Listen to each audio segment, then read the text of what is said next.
Hello everyone, welcome back to Physics Hacks. This is the lecture number 5 of chapter number 1, class 9 Democratic Politics. What is democracy? Why democracy? ठीक है, इतनी ही English रट के आया था, ज्यादा मत चौंकना, पढ़ाऊंगा हिंदी में ही। ठीक है, तो हमने क्या पढ़ा था अभी तक? अभी तक हम कुछ पढ़ रहे थे डेमोक्रेसी के बारे में। वाई डेमोक्रेसी, क्यों चाहिए डेमोक्रेसी? तो यही सब बच्चे आपस में लड़ रहे थे, बकवास कर रहे थे। तो मैडम ने क्या कहा था? हमने यही क्लास छोड़ी थी कि मैडम ने कहा था कि जो हमें ये बकवास करने की फ्रीडम मिल रही है, क्या ये डेमोक्रेसी की अच्छी बात नहीं है? अभी यूट्यूब के कमेंट सेक्शन में तुम्हें कुछ अच्छा लगा मेरा, कुछ बुरा लगा, तुम बोलोगे। मैं चाहूंगा तो वैसे सेंसर कर सकता हूँ, कमेंट हाइड कर दूंगा, लेकिन नहीं करूंगा, ठीक है? क्योंकि ये क्लास भी डेमोक्रेटिक रहेगी, ठीक है? आगे देखते हैं। अब हम देख रहे थे आर्ग्यूमेंट्स, पहले हम देख लेते हैं अगेंस्ट डेमोक्रेसी। डेमोक्रेसी में क्या बुराई है? क्यों खराब है डेमोक्रेसी? ऐसा तो नहीं है डेमोक्रेसी परफेक्ट है, उसमें कुछ बुराई नहीं है। मानता हूं मैं भी एक अच्छा टीचर हूं, पर मेरे में भी 25 बुराइयां मिल जाएंगी, ठीक है? तो इसी तरीके से डेमोक्रेसी के अंदर भी बुराइयां हैं। पहला, leaders keep changing in a democracy, this leads to instability. क्या होता है? एक इलेक्शन में मोदी जी जीतेंगे, दूसरे इलेक्शन में पहले, मतलब अभी तो मोदी जी ही जीत रहे हैं, पहले की बात करते हैं। कभी अटल बिहारी वाजपेयी जीतेंगे, कभी मनमोहन सिंह जीतेंगे, कभी नरेंद्र मोदी जीतेंगे। लीडर्स बदलते रहेंगे, पार्टीज बदलती रहेंगी, तो लोगों की आइडियोलॉजीज, पार्टी की आइडियोलॉजी बदलती रहेगी। किसी गवर्नमेंट को कोई और चीज जरूरी लगता था कि ये करना चाहिए, पर 5 साल बाद दूसरी गवर्नमेंट आती है, कहती नहीं, वो जो कर रहे थे गलत कर रहे थे, जरूरी ये है। ठीक है, क्या हो रहा है? ये पॉलिसी चेंज हो रहा है बार बार। मतलब अगर जैसे मैंने डिसाइड कर लिया, अभी मैं गवर्नमेंट में हूं, मैंने डिसाइड कर लिया कि एक हाईवे बनाऊंगा, 10 साल लगेंगे हाईवे बनाने में, कोई बात नहीं, मैं हाईवे बनवाऊंगा। एक बढ़िया एकदम 50-60 किलोमीटर का हाईवे मुझे 10 साल में बनवाना है। मैं आधा बनवा दिया। क्या हुआ? मैं इलेक्शन हार गया, अर्जुन सर जीत के आ गए इलेक्शन में, और उसके बाद उन्होंने कहा ये फालतू का प्रोजेक्ट है, इसको नहीं बनवाते। तो क्या हुआ? ये पूरा पैसा बर्बाद हो गया जो आधे पे लगा। और वो पैसा किसका था? मेरा था? मैं अपने जेब से दे रहा था? नहीं ना, वो सिटीजन्स का पैसा था जो टैक्स के फॉर्म में वो दे रहे थे। ठीक है, तो डेमोक्रेसी की पहली कमी, leaders keep changing in a democracy. Leaders change होते रहते हैं डेमोक्रेसी में, जिससे क्या होता है? इनस्टेबिलिटी आती है। कोई भी चीजें एक मतलब प्रॉपर वे में नहीं चलता है, ब्रेक्स लग जाते हैं बार बार। सेकेंड, ये था फर्स्ट, ठीक है? Second, democracy is all about political competition and power play. There is no scope for morality. Democracy में सिर्फ पॉलिटिकल कंपटीशन है, सबको पावर चाहिए, पावर के लिए ही लोग पॉलिटिक्स में हैं, ठीक है? यहां पर मोरालिटी की कोई वैल्यू नहीं है। ये आर्ग्यूमेंट कितना तुम्हें सही लगता है? सोचो। क्या होता है ऐसा, जैसे कंट्री में कुछ बहुत बड़ा इंसिडेंट हो गया, तो कोई ना कोई तो उस चीज के लिए रिस्पॉन्सिबल होता होगा। सपोज एक रेल एक्सीडेंट हो गया, जैसे उड़ीसा में रेल एक्सीडेंट हुआ था, ठीक है? 200 से ज्यादा लोग मर गए। क्या उस एक्सीडेंट के लिए कोई रिस्पॉन्सिबल नहीं था? ठीक है, कोई रिस्पॉन्सिबल होगा या नहीं होगा? किसी को तो रिस्पॉन्सिबल होना पड़ेगा, किसी की तो गलती हुई होगी। तो पर गलती माने किसकी? गलती पूरे सिस्टम की है, और सिस्टम का हेड कौन है? मिनिस्टर, रेलवे मिनिस्टर है। अगर इंडिया कंट्री में कुछ सेफ्टी रिलेटेड इशू होता है, टेररिस्ट अटैक्स होते हैं, तो इसमें किसकी गलती खोजी जाएगी? होम मिनिस्टर की, क्योंकि होम मिनिस्टर रिस्पॉन्सिबल थे सिक्योरिटी के लिए, रेलवे मिनिस्टर रिस्पॉन्सिबल थे रेलवे के लिए। तो अगर रेलवे में एक्सीडेंट हुआ तो ये रिस्पॉन्सिबिलिटी रेलवे मिनिस्टर की थी। बट क्या वो सामने आएंगे और कहेंगे मैं अपनी मोरल ड्यूटी समझते हुए अपने पोजीशन से रेजिग्नेशन देता हूं? क्या ऐसा वो कहेंगे? ठीक है, कई लोग कहते हैं, कई लोग नहीं कहते हैं। और आज के टाइम में ये जो गवर्नमेंट चल रही है, उसमें ऐसा कुछ भी नहीं कहा जा रहा है ना? वही एक एग्जाम्पल देखो, लाल बहादुर शास्त्री जब रेलवे मिनिस्टर थे और उनके टेन्योर में एक रेल एक्सीडेंट हो गया, उन्होंने उसी टाइम अपने पोस्ट से रेजिग्नेशन दे दिया कि अगर मैं रेलवे मिनिस्टर हूं तो वो गलती मेरी है, तो मैं मोरल ग्राउंड्स पे रेजिग्नेशन देता हूं। पर क्या सभी मिनिस्टर्स ऐसा करते हैं? क्या सभी लोग इतने ऑनेस्ट हैं जो अपनी गलती मान लें कि गलती मेरी थी तो मैं रेजिग्नेशन देता हूं, मैं इस पोस्ट के काबिल नहीं था? पर यहां सब लोग पावर के भूखे हैं, पावर के लिए कुछ भी करेंगे, भले देश के दो टुकड़े हो जाएं, भले देश में दंगा कराना पड़ जाए, हिंदू मुस्लिम को लड़वाना हो, कास्ट के नाम पे डिवीजन कराना हो, पर अगर उससे हमें पावर मिलती है, सब सही है, ठीक है, सब चंगासी। Third point, so many people have to be consulted in a democracy that it leads to delays। भाई एक नियम बनाना है हमें कि यहां, चलो देखते हैं, मुझे वही एक हाईवे का एग्जांपल, मुझे यहाँ एक हाईवे बनाना है, ठीक है, तो मैं स्टार्ट करवा दूंगा कंस्ट्रक्शन? नहीं ना, मुझे पूछना पड़ेगा वहां के लोगों से, बनवा दें? नहीं सर, यहाँ मेरा घर है, यहाँ नहीं, आप वहां बनवाइए, वहां की जमीन खाली है। वहां कोई और आता, नहीं ये हाँ मेरी जमीन है, मैं नहीं बेचूंगा। या फिर कोई भी पॉलिसी हो, लीडर्स के बीच में डिस्कशन होगा, करना चाहिए कि नहीं करना चाहिए, क्या नेगेटिव है क्या पॉजिटिव है। अच्छा यहाँ डैम बनाना है तो यहाँ इलेक्ट्रिसिटी जनरेट होगी, अच्छी बात है, पर यहाँ के लोगों को तो हटाना पड़ेगा, उसका क्या करें? जब इन सब चीजों पे बात होती है तो डिसीजन क्या होता है? डिले हो जाता है। डिले मतलब कितना डिले? बहुत ज्यादा डिले, ठीक है।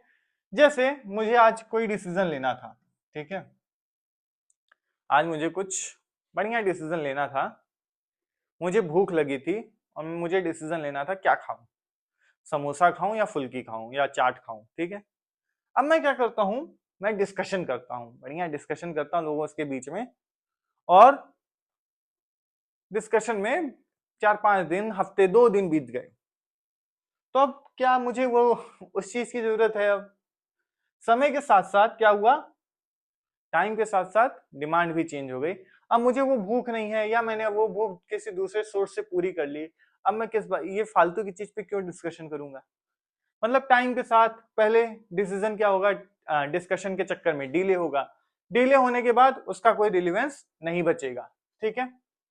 Fourth point, elected leaders do not know the best interest of the people, it leads to best decisions। कई बार जो इलेक्टेड लीडर्स होते हैं, जो इलेक्शन जीत के गए हैं, उनको पता ही नहीं कि जनता को क्या पसंद है, बेस्ट इंटरेस्ट क्या है, हमें क्या चाहिए, वो लीडर को पता ही नहीं है, जिसकी वजह से डिसीजंस बुरे लिए जाते हैं, ठीक है। हमें चाहिए नौकरी, वो दे रहे हैं मंदिर मस्जिद, ठीक है। नेक्स्ट देखो, fifth point, democracy leads to corruption for it is based on electoral competition. अब बात है भाई इलेक्टोरल कंपटीशन की, इलेक्शन में सामने वाले को इलेक्शन में हराना है, कैसे हारेगा? हमें उससे ज्यादा कैंपेनिंग करनी पड़ेगी, उससे ज्यादा प्रचार करना पड़ेगा। अब प्रचार करेंगे तो कैसे करेंगे? पैसा चाहिए, पैसा चाहिए ना, पैसा कहां से आएगा? अब भाई जो गवर्नमेंट सैलरी दे रही है, ठीक है बहुत ज्यादा दे रही है, पीएम को 5 लाख रुपए पर मंथ प्लस एक्स्ट्रा चीजें मिल रही हैं, मतलब 5 लाख रुपीज उसकी हर महीने बचना ही बचना है। बट उससे क्या होता है? इलेक्शन में 5 लाख रुपए की कोई वैल्यू है? उसको क्या चाहिए? उसको पूरा इलेक्शन, इलेक्शन में पानी की तरह पैसा बहाना है, उसको करोड़ों रुपए चाहिए, और वो कहां से आएगा? वो आएगा करप्शन से, ठीक है। जैसे इंडिया में one of the latest corruption, electoral bond, electoral bonds, इससे बड़ा करप्शन अभी तक रिसेंट हिस्ट्री में कुछ नहीं है। इलेक्टोरल बॉन्ड का करप्शन जो था, क्या था कि कोई भी किसी भी पॉलिटिकल पार्टी को डोनेशन दे सकता है बिना अपनी आइडेंटिटी रिवील किए, मतलब कौन दे रहा है नहीं पता चलेगा, कोई भी कंपनी किसी भी को भी दे सकती है। और उससे क्या होगा, अगर ऐसा करेंगे तो क्या होगा, जैसे कोई कंपनी है, सपोज मिस्टर एक्स की कोई कंपनी है, मिस्टर एक्स ने मुझे 10 करोड़ रुपए डोनेशन दे दिया, उसके बदले में मैं गवर्नमेंट में हूं, मैं पावर में हूं, तो मैं क्या करूंगा, कॉन्ट्रैक्ट्स मिस्टर एक्स को दे दूंगा किसी को नहीं पता कि मिस्टर एक्स ने मुझे 10 करोड़ का डोनेशन दिया है। तो क्या ये करप्शन नहीं है? ये तो पूरा लीगलाइज्ड करप्शन है कि नहीं? करप्शन तो हुआ पर एकदम लीगल वे में। डोनेशन दिया वो अलग बात है, कॉन्ट्रैक्ट दिया ये अलग बात है, पर है तो ये करप्शन नहीं कि पैसा देके कॉन्ट्रैक्ट ले रहे हैं। बट गवर्नमेंट ने क्या किया, इलेक्टोरल बॉन्ड जैसी स्कीम्स लाके उस करप्शन को लीगलाइज कर दिया। पर कोई बात नहीं, सुप्रीम कोर्ट ने इलेक्टोरल बॉन्ड को अनकॉन्स्टिट्यूशनल डिक्लेयर कर दिया। 6 point, ordinary people don't know what is good for them, they should not decide anything. अच्छा, ये भी बात सही है। हम क्या कह रहे हैं, डेमोक्रेसी में सबसे ज्यादा पावर किसके पास है? पीपल के पास। अब पीपल को खुद भी पता होना चाहिए उसके लिए क्या सही है। जाके पूछो लोगों से, रैंडम लोगों से पूछो क्या चाहिए, उन्हें यही नहीं पता कि गवर्नमेंट उनको क्या चाहिए, है कि नहीं? लोग फालतू की चीजें मांगेंगे, जरूरी चीजें गवर्नमेंट से नहीं मांगेंगे। जहां गवर्नमेंट को जो काम करना चाहिए वो उनको नहीं पता है कि ये गवर्नमेंट का काम है और गवर्नमेंट को ये करना चाहिए, पर वो क्या करेंगे, गवर्नमेंट से ऐसी चीज मांगेंगे जिसका कोई लॉजिक नहीं है। उन्हें खुद का इंटरेस्ट ही नहीं पता है। अगर 5 किलो राशन मिलेगा वो खुश हो जाएंगे कि अरे वाह, गवर्नमेंट 5 किलो राशन दे दिया, आवास दे दी, ठीक है, शौचालय दे दिया, हो गया, खाना पीना रहना सब चीज का फैसिलिटी मिल गया, उससे ज्यादा उनको कुछ नहीं चाहिए। बहुत से ऐसे लोग मिल जाएंगे। पर क्या ये अच्छी चीज है? इसके बजाय गवर्नमेंट को उनके स्किल डेवलपमेंट पे काम नहीं करना चाहिए था कि उनको ऐसा मौका दिया जाए जिससे उनकी स्किल्स और बढ़े, एजुकेशन का और मिले, ठीक है, एजुकेशन का और मौका मिले, और ज्यादा एजुकेटेड हो और ज्यादा स्किल्स हो और अच्छी जॉब करें, ठीक है। कंट्री में क्या होना चाहिए, कंट्री में और जॉब्स होनी चाहिए और कंपनीज होनी चाहिए। इतनी बड़ी पॉपुलेशन है इंडिया की, तो हमारे पास जो डेमोग्राफिक डिविडेंड है, मतलब जो डेमोग्राफिक डिविडेंड का क्या मतलब होता है, जिस कंट्री की जितनी ज्यादा पॉपुलेशन होती है उस पॉपुलेशन, ह्यूमन क्या है, ह्यूमन एक बोझ थोड़ी है, ह्यूमन एक रिसोर्स है, ठीक है। अब हमें हमारे ऊपर डिपेंड करता है हम उसका क्या करें, ठीक है। जैसे तुम्हारे घर में मान लो 10 4 व्हीलर्स खड़ी हैं, ठीक है, अब तुम्हारे ऊपर है ना कि तुम उन 10 4 व्हीलर्स को बिजनेस में यूज करके और इनकम जनरेट करते हो या उसको वैसे ही पड़े रहने देते हो जिससे वो बिगड़ जाए। तो सेम चीज पॉपुलेशन का है, पॉपुलेशन जितनी ज्यादा है वो उतना ज्यादा रिसोर्स है एक कंट्री के लिए, कि आप उसको कितना बेटर तरीके से यूटिलाइज करके कंट्री को डेवलप कराते हैं। बट गवर्नमेंट क्या करती है, कई बार इन चीजों पे फोकस नहीं करती और जिसकी वजह से जो पॉपुलेशन है वो एक बोझ की तरह लगने लगती है, ठीक है। और क्यों लगती है, क्योंकि पीपल सही चीज डिमांड ही नहीं करते हैं।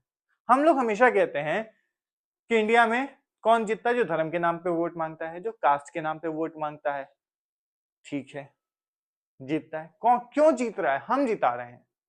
और हम क्यों जिता रहे हैं, क्योंकि हमें पता ही नहीं है कि सही चीज क्या है। हमें लोगों को वोट किस चीज पे देना हमें खुद भी नहीं पता है। हमारा जो इमीडिएट चीज है जो हमें तुरंत चाहिए, तुरंत मिल जाएगी, तो वो गवर्नमेंट अच्छी है। हम लॉन्ग टर्म देखते ही नहीं, हमें लॉन्ग टर्म देखना ही नहीं कि लॉन्ग टर्म में क्या होने वाला है, ठीक है। ये सब है आर्ग्यूमेंट्स डेमोक्रेसी के अगेंस्ट, इसलिए डेमोक्रेसी खराब है, ठीक है। डेमोक्रेसी में ये सारी बुराइयां हैं। मतलब हमने पावर दे दी पीपल को, पीपल खुद अनपढ़ है, अनपढ़ लोगों को भी वोटिंग राइट दे दिया। अब तो वो उनसे हम क्या उम्मीद कर रहे हैं, वो एक ऐसी गवर्नमेंट चुन पाएंगे? सोचना, ठीक है। Are there some other arguments against democracy that you can think of? इसके अलावा भी कुछ है क्या डेमोक्रेसी के में बुराइयां जो तुम सोच पा रहे हो? सोचो, कुछ मिले तो कमेंट करो। अगला देखो, which of these arguments applies mainly to democracy? और इनमें से कौन से आर्ग्यूमेंट्स सिर्फ डेमोक्रेसी में ही एप्लीकेबल है, डेमोक्रेसी के अलावा दूसरी जो फॉर्म ऑफ गवर्नमेंट है उसमें एप्लीकेबल नहीं है, ठीक है। ये भी बताओ, which of these can apply to misuse of any form of government? और इनमें से कौन सा, डेमोक्रेसी छोड़ो, कोई भी फॉर्म ऑफ गवर्नमेंट हो उसमें ये कमियां तो होंगी ही जो हमने अभी डिस्कस की। 6 पॉइंट्स हमने डिस्कस किए, उन 6 में से कौन सी ऐसी है जो डेमोक्रेसी रहे ना रहे हर गवर्नमेंट के लिए सही बात है, और तुम्हें बताना है कौन सी ऐसी है जो सिर्फ डेमोक्रेसी में ही होगी, ठीक है। Which of these do you agree with? और इनमें से कौन सी चीज तुम्हें सही लगती है कि ये बात तो एकदम सही कह दी सर, एकदम 100% सही बात है। यही होता ही है, ठीक है। Clearly democracy is not a magical solution for all the problems. तो इतनी बात से तो तुम्हें समझ में आ गया कि डेमोक्रेसी कोई भी एक मैजिकल सॉल्यूशन नहीं कि ये जादू की छड़ी उठाई और बोला विंगेडियम लेवियोसा और प्रॉब्लम्स खत्म, ठीक है। तो डेमोक्रेसी कोई ऐसा सिस्टम नहीं है जो एकदम एक चुटकी में सारी चीजें खत्म कर दे, एक बढ़िया बढ़िया कंट्री बना दे, ठीक। Democracy only ensures that people take their own decisions, this does not guarantee that their decisions will be good. Democracy बस इतना कहती है कि जो डिसीजन लेने की पावर है वो पीपल के पास है। डेमोक्रेसी ये नहीं कहती कि वो डिसीजन अच्छा होगा, वो डेमोक्रेसी की गारंटी नहीं है। डेमोक्रेसी ये कहती है कि डिसीजन कौन लेगा, सिटीजन लेंगे, सही लें गलत लें उनकी बुद्धि, ठीक। So people can make mistakes, बिल्कुल बात है, मैं भी कर सकता हूं, कोई भी कर सकता है, मैं कर क्या सकता हूं, करता ही रहता हूं। People can make mistakes, involving the people in these decisions does lead to delays in decision making। और इन लोगों को साथ में इनसे डिस्कशन करना, सभी लोगों से डिस्कशन करना कोई काम पे क्या होगा, डिले होगा, होगा नहीं होगा। जैसे हमें डिस्कशन करना है कि अच्छा ये काम किया जाए, तो हम क्या कहते हैं, पहले आधा घंटा तो लग जाएगा सबको इकट्ठा करने में कि आओ भाई बात करनी है। उसने कहा नहीं यार हम नहीं आएंगे, हम जा रहे हैं कहीं घूमने, कल मिलते हैं, कल कल मीटिंग रखो, ठीक है। कल मीटिंग रखा, कल कोई और भी किसी को बहाना, तो क्या होगा, डिसीजन में डिले होगा, होगा ना। पर वही अगर अकेले आदमी को लेना रहता, मैंने ये कह दिया, पर सर इसमें ये दिक्कत है, मेरा वचन ही है शासन, काम खत्म हो गया, decision decision taken within a second, ठीक। It is also true that democracy leads to frequent changes in leadership. ये भी बात सही है कि डेमोक्रेसी में फ्रीक्वेंट चेंजेस होते हैं लीडरशिप में। अगर तुम इंडिया को 1989 से 1999 तक देखो तो मुझे कमेंट करके बताओ 1989 से 1999 में कितने प्राइम मिनिस्टर्स बने इंडिया में। ये 10 साल के टाइम पीरियड में कितने प्रेसिडेंट इंडिया ने प्राइम मिनिस्टर इंडिया ने देखे, ठीक है। फ्रीक्वेंट चेंजेस होते हैं, समटाइम्स दिस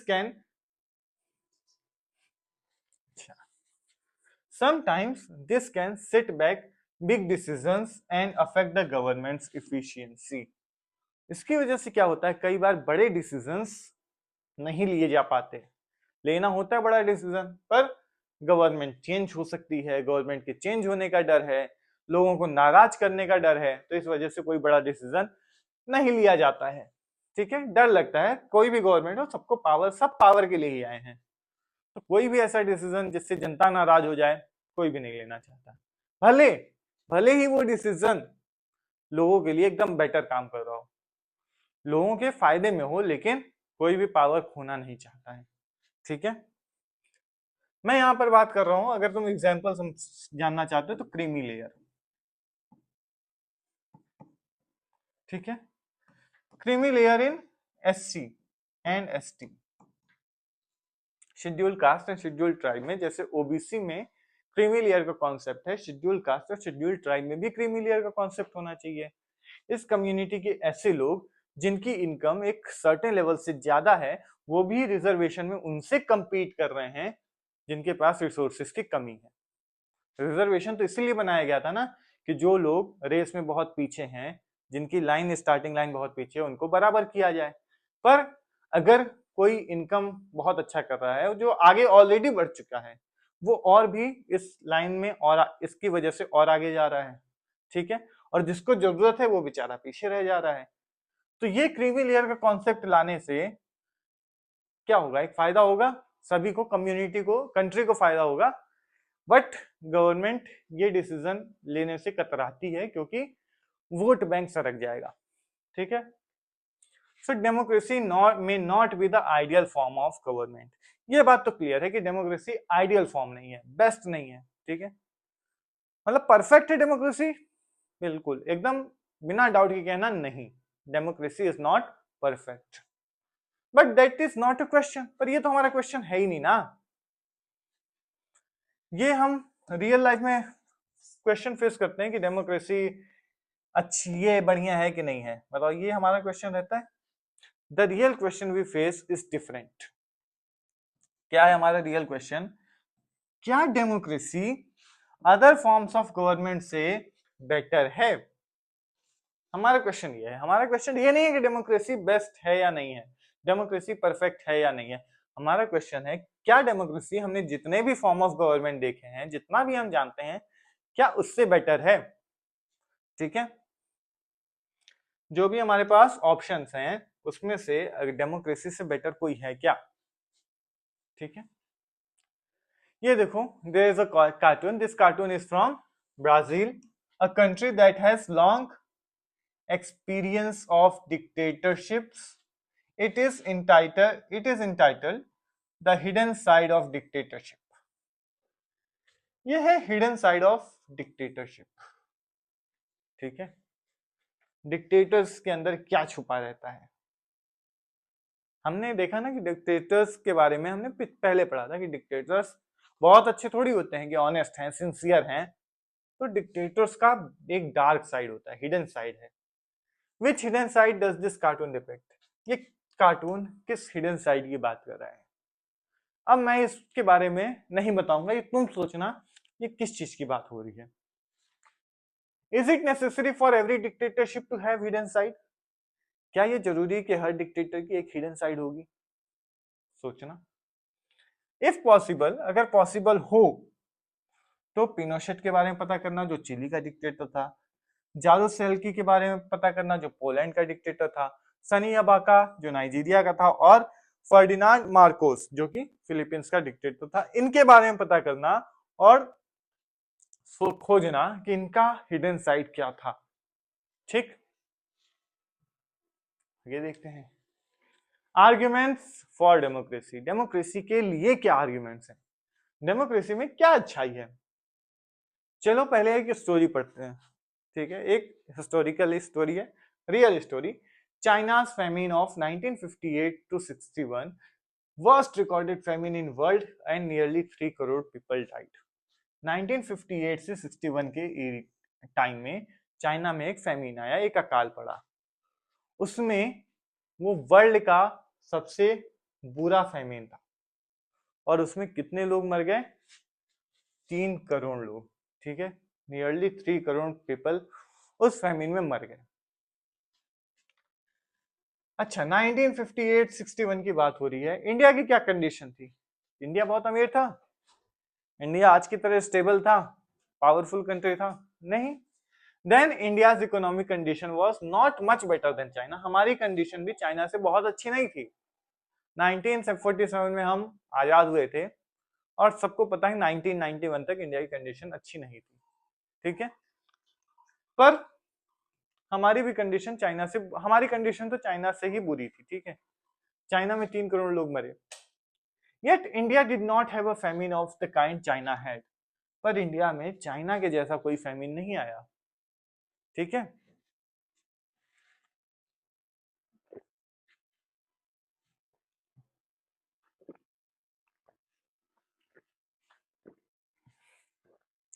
पर इंडिया में चाइना के जैसा कोई फैमिन नहीं आया। क्यों नहीं आया? इंडिया तो चाइना से भी गरीब था, इंडिया की कंडीशन चाइना से भी बुरी थी, तो क्यों नहीं आया इंडिया में चाइना जैसा फैमिन? रीजन, जो इकोनॉमिस्ट हैं, इकोनॉमिस्ट सोचते हैं कि ये जो रिजल्ट था ये ऐसा क्यों है कि इंडिया में नहीं आया पर चाइना में आया, क्योंकि जो गवर्नमेंट की पॉलिसीज हैं वो दोनों कंट्रीज में अलग अलग हैं।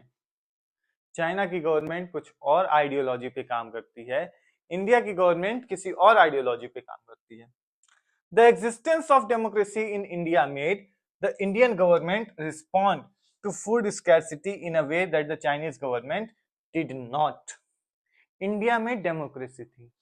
जब इंडिया में फूड स्कैरसिटी हुई, स्कैरसिटी का मतलब कमी होता है, ठीक है, तो जब इंडिया में फूड स्कैरसिटी हुई, जब कमी हुई, तो इंडिया ने उसके लिए रिस्पॉन्ड किया। ठीक है, इंडिया ने उस स्कैरसिटी को दूर करने के लिए कदम उठाए, पर चाइना ने ये काम नहीं किया। क्यों? क्यों? दिमाग में रखो अभी question. They point out that no large-scale famine has ever taken place in an independent and democratic country. किसी भी इंडिपेंडेंट और डेमोक्रेटिक कंट्री में ऐसा फेमिन आज तक नहीं आया। ठीक, क्यों? क्या डिफरेंस है दोनों में? Form of government. If China too had multi party elections, अगर चाइना में भी मल्टी पार्टी इलेक्शंस होता, चाइना में जो गवर्नमेंट थी उसे भी हारने का डर होता, चाइना में भी अपोजिशन होती जो जनता के मुद्दे उठाती और गवर्नमेंट को कहती कि तुम्हारे राज में ये सब जनता के ऊपर अत्याचार हो रहे हैं और अगर तुमसे नहीं हो रहा है तो तुम कुर्सी छोड़ के हट जाओ, हम सरकार चला लेंगे। तो ऐसे केस में कोई भी पावर में रहेगा तो उसके मन में डर रहेगा कि अगर मैंने इस प्रॉब्लम को सॉल्व नहीं किया तो अगले इलेक्शन में हम इलेक्शन हार जाएंगे। ठीक है, बट चाइना में तो मल्टी पार्टी सिस्टम है, नहीं वन पार्टी रूल। कौन हटाएगा? किसके में दम है कि हमें पावर से हटा दे? हमें जो करना है हम वो करेंगे, जनता मरती है तो मरती रहे। ठीक है, China, if China too had multi party election, एक ऑपोजिशन पार्टी होती और प्रेस फ्रीडम होता जिसमें गवर्नमेंट को क्रिटिसाइज किया जा सकता, गवर्नमेंट की कमियां बताई जा सकती, तो बहुत सारे लोग फैमिन में नहीं मरते। ठीक है, बहुत अच्छा आर्ग्यूमेंट है डेमोक्रेसी के लिए, है कि नहीं?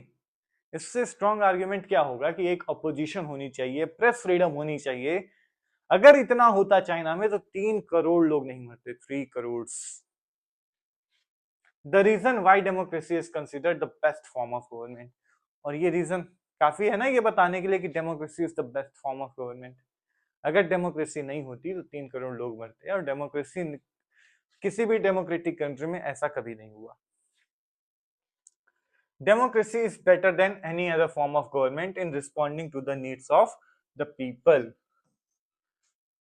किसी भी कंट्री, किसी भी फॉर्म ऑफ गवर्नमेंट से डेमोक्रेसी बहुत अच्छी है अगर जनता की जरूरत को समझना हो। जनता को क्या चाहिए ये समझने के लिए the best form of government is democracy. A non-democratic government may and can respond to the people's needs, but it all depends on the wishes of the people who rule. अब ऐसा नहीं है कि जो डेमोक्रेटिक कंट्री नहीं है वो जनता के लिए जरूरत को नहीं समझ के उसके ऊपर एक्ट नहीं कर सकती, कर सकती है, पर उसकी मजबूरी नहीं है। उसका मन हुआ तो करेगी, नहीं मन हुआ तो नहीं करेगी। ठीक है, तो ऐसे में हम उस गवर्नमेंट को कभी भी रिस्पॉन्सिबल या अकाउंटेबल नहीं ठहरा सकते। If the rulers don't want to, they don't have to act according to the wishes of the people. अगर रूलर नहीं चाहता है तो वो नहीं करेगा, जनता के हिसाब से उसको नहीं चलना है, नहीं चाहता है तो नहीं चलेगा, कुछ जनता उसका कुछ उखाड़ नहीं सकती है। ठीक है, A democracy requires that the rulers have to attend the needs of the people. पर अब डेमोक्रेसी में हमें हमेशा बार बार इलेक्शन जीतना है, बार बार इलेक्शन जीतना है, और उसके लिए हमें किसको खुश करना है? जनता को खुश करना है। और जनता कैसे खुश रहेगी? जब जनता की जरूरत को समझा जाएगा, उसकी जरूरतों को पूरा किया जाएगा। तो डेमोक्रेसी की तो पहली कंडीशन यही है कि जनता की जरूरतों को समझना है। A democratic government is a better government because it is more accountable form of government.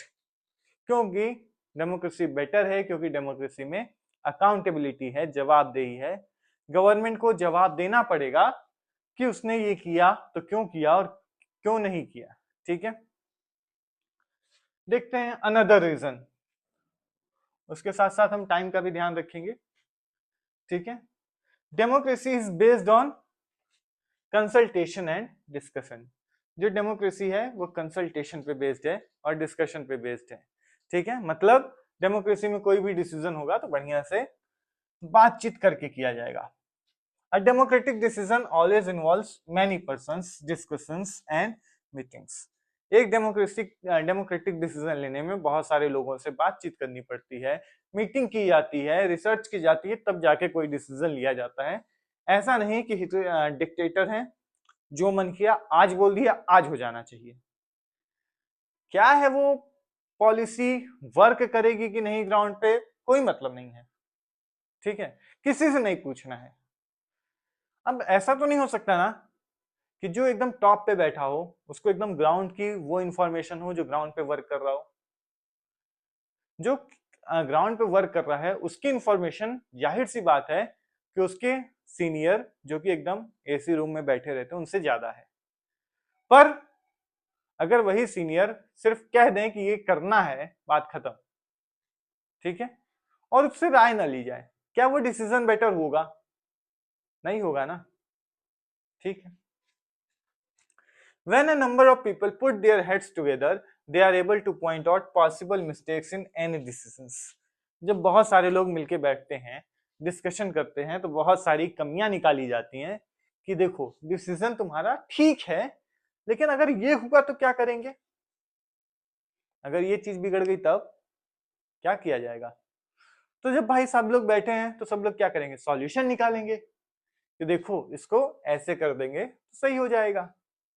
पर अगर एक ही आदमी कर रहा है, बैठा है, बना रहा है कोई चीज, तो कह देगा देखो ये रहा फॉर्मेट, इस हिसाब से चीज होनी चाहिए, अब वो हो रही है कि नहीं हो रही है भगवान जाने, कोई मतलब नहीं है, किसी से पूछा नहीं गया पॉसिबल है कि नहीं, उसे खुद भी नहीं हो रहा है, वो खुद भी नहीं कर पाएगा, लेकिन ऑर्डर दे के रखा है कि ऐसे कर दो हो जाएगा, ठीक है। दिस टेक्स टाइम, ठीक है, ये डिसीजन लेने में टाइम तो नहीं लगा, पर ये करने में, कंसल्टेशन करने में टाइम लगेगा कि लोग गलती बताएंगे, फिर गलती को सुधारा जाएगा, टाइम लगेगा ना। But there is a big advantage in taking time over important decisions, और इसका फायदा भी है। सोचो क्या, कुछ एग्जांपल, ऐसा कुछ अभी दिमाग में नहीं आ रहा है, पर एक वेग एग्जांपल समझो, यही था कि इस तरीके से चीज होनी चाहिए थी, ठीक है, ये एक फॉर्मेट है, उसी फॉर्मेट पे वर्क होना चाहिए। अब वो प्रैक्टिकल है या नहीं है, चलो अच्छा एग्जांपल याद आ गया, हमने क्या किया, राशन बंटवा रहे हैं, ठीक है, और गवर्नमेंट ने एक डिसीजन दे दिया अचानक से, सपोज करो अभी तो फिंगरप्रिंट वाला सिस्टम है बट अभी तक नहीं था, गवर्नमेंट ने डिसीजन दे दिया कि फिंगरप्रिंट पे आप सबको राशन फिंगरप्रिंट से ही मिलेगा, जिसका आधार कार्ड नहीं होगा उसको राशन नहीं मिलेगा, ठीक, गवर्नमेंट ने कह दिया। पर ग्राउंड पे क्या होता है, कई लोगों के फिंगरप्रिंट वर्क नहीं करते हैं, जो लोग काम करते हैं उनके फिंगरप्रिंट अच्छे साफ नहीं रहते हैं, तो वो मशीन उसको डिटेक्ट नहीं कर पाती, तो उसे राशन नहीं मिलेगा। पर अगर यही चीज अगर वो डिस्कशन करे ही ना तो ये बात उन्हें कोई बताएगा ही नहीं, है कि नहीं, फिर वो डिसीजन लेने का कोई मतलब है, जो तुम सोच रहे हो करने का वो तो तुम्हारा ग्राउंड पे वर्क ही नहीं कर रहा है, तुमने 1 मिनट में डिसीजन ले लिया, पर वो 1 मिनट क्या, अब वो 10 साल में भी काम नहीं करेगा। पर यही डिसीजन हम लेने में क्या करते हैं, 3 महीने का टाइम ले लेते हैं, चलो बहुत ज्यादा लेते हैं, 3 महीने आराम से डिस्कशन करते हैं, एक एक कमी निकालते हैं और फिर डिसीजन पे आते हैं, ठीक है। तो अब हमें कोई कह दिया अंगूठा नहीं लग पाता है कुछ लोगों का, अच्छा अंगूठा नहीं लग पाता, ठीक है, आइरिस स्कैन करके देख लेंगे, उनके लिए आइरिस की व्यवस्था कर दो, अच्छा नहीं होता तो ये वाला सिस्टम लाते हैं, इससे हो जाएगा, ठीक है, टाइम लगेगा 3 महीना, 4 महीना, 5 महीना, लेकिन जब डिसीजन आएगा तो वो ग्राउंड पे वर्क करेगा, है कि नहीं। ऐसा तो नहीं ना कि डिसीजन ले लिया कर ही नहीं रहा है वर्क, ठीक है। This reduces the chance of rash और इररिस्पॉन्सिबल डिसीजंस। अब इससे क्या होगा, कोई जल्दबाजी में डिसीजन नहीं लिया जाएगा और इररिस्पॉन्सिबल डिसीजन नहीं लिया जाएगा जिसको इंप्लीमेंट करना ही मुश्किल है, ठीक है। दस democracy improves the quality of decision making.